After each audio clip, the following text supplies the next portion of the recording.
What's good, YouTube? And welcome to the house. Last year's Battles of Legend was an insane set with no short prints.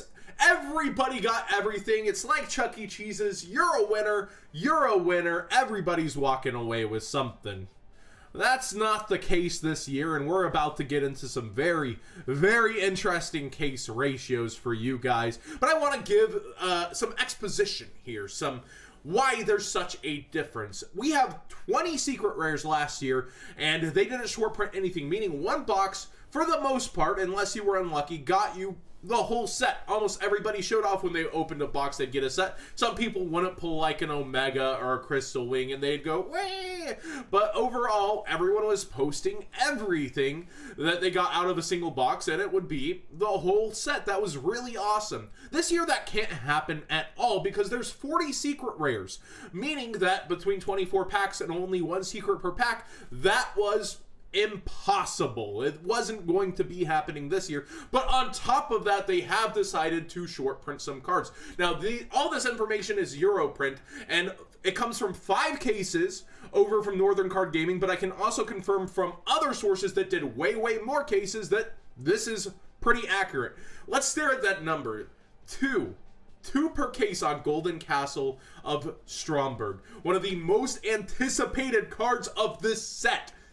2 per case. Now, I've been told actually that it's more towards 2.5. So you'll either be pulling about 3 or 2. A playset if you're lucky, 2 if you're unlucky. It's the highest priced card in the case right now. And it'll be really interesting to see how it does during the off season, because we get access to Summon Sorceress, which is really good for the Golden Castle deck. And it has FTKs in the OCG, but it doesn't have all the tools it needs here. So definitely it'll be interesting to stare at that card as we head towards the 200th, what tools we're going to get for it. But by far the lowest ratio of the entire set is one of the most wanted cards, and that's a little sickening to me. But this is Euro print ratios. We have seen differences in the past between our TCG USA printings and those, but I'm being told from people that are opening small portions of the USA sets that they've only pulled like 1 Stromberg out of 3 boxes. So it's highly likely to mirror that over here in the USA.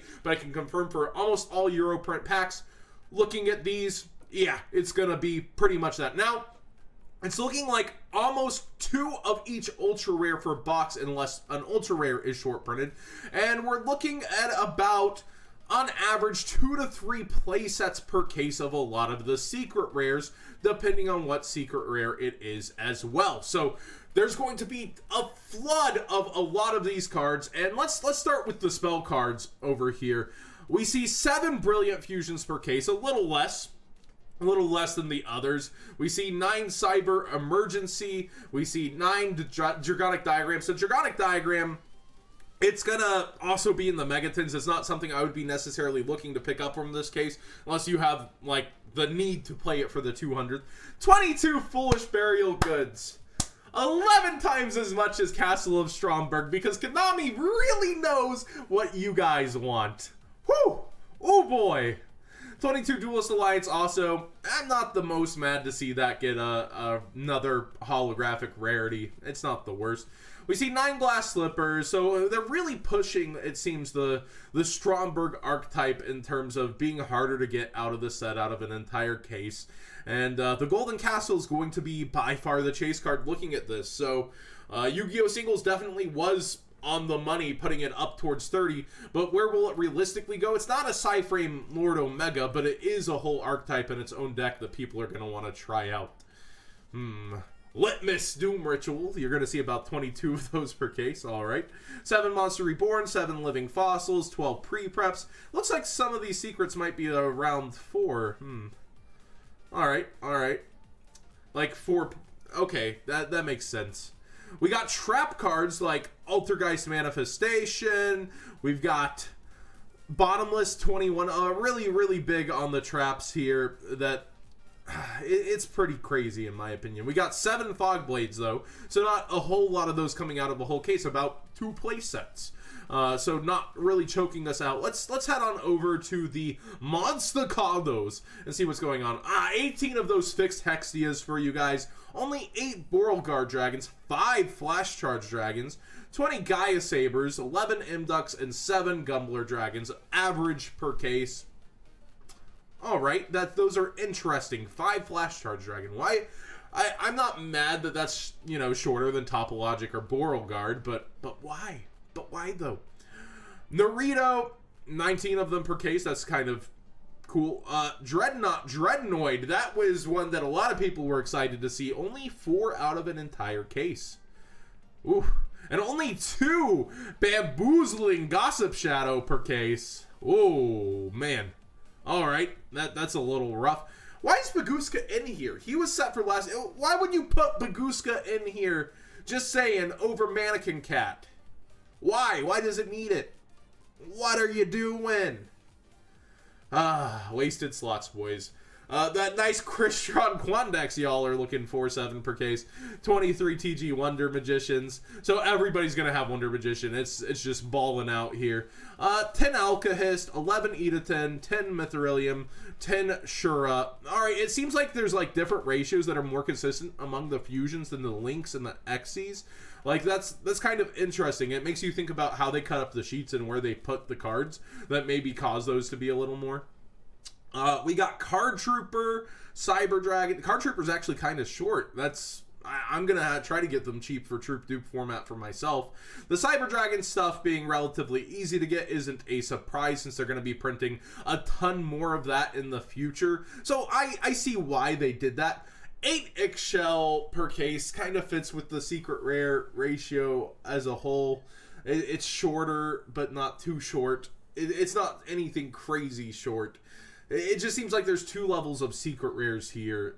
The Time Lords are not the hardest thing in the world to get, surprisingly. So I'm pretty happy for that. Looks like you're going to get plenty of Neospatians throughout. Yeah, these aren't the most surprising things outside of Stromberg. And let's talk about why they would do something like this. So last year, if you look at the long-term value of a lot of the cards, they got permanently killed. Into the Void went from $16 down to $1 permanently for now. Like, unless they all get bought out over and over again. For a very long term, it's going to wreck the market on these cards. Unless they're just extremely playable. Like Anti-Spell Fragrance has been. And Anti-Spell even started very low. I think they realized that they were taking values maybe away from the collectors a little bit. And they also see that while Battles of Legends sold out ridiculously last year, they might have had more of a mind for the secondary market with this set. And they needed a chase card. So that became Golden Castle. I wouldn't have made it that chase. I would have at least, come on, like 4 to 5 per case. Come on. Why is it double short versus everything? That's definitely a short print. It's crazy.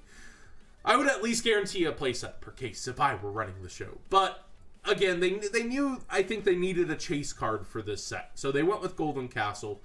And they upped the secret rares to have not as useful secret rares everywhere, in order to make those a little harder to get as well. And I think that's fine for this product. This product's still amazing, and you can't look with the starry gaze at the old Battles of Legend. You just can't. It set it's just the most amazing precedent ever for any set. And you can't follow that up year after year after year. Otherwise, you permanently destroy value of cards. And I think I personally prefer it overall, that I can keep my cards long term. I don't have to constantly flip and get rid of them and trade them off because I'm scared of some kind of reprint. I think this helps solidify a little value. It makes it so that you're still getting plenty of what you want out of the set as a whole. But besides Stromberg, I'm saying I'm not mad about anything. Stromberg, oh yeah. Oh yeah, that's a rough spot. I would... it's not that expensive at this point either, though, is the strange thing. Like, it's not... Will it hit over 50? I don't think so, even with this information. Like, it's one of the most collectible cards in a sense, but at the same time, I don't think it's atrocious, the current price. So I'm personally happy with the set as a whole. I'm a little triggered by how low Stromberg is, but how it's all turning out, I'm decent with it. 6 Union Hanger, that's an interesting number.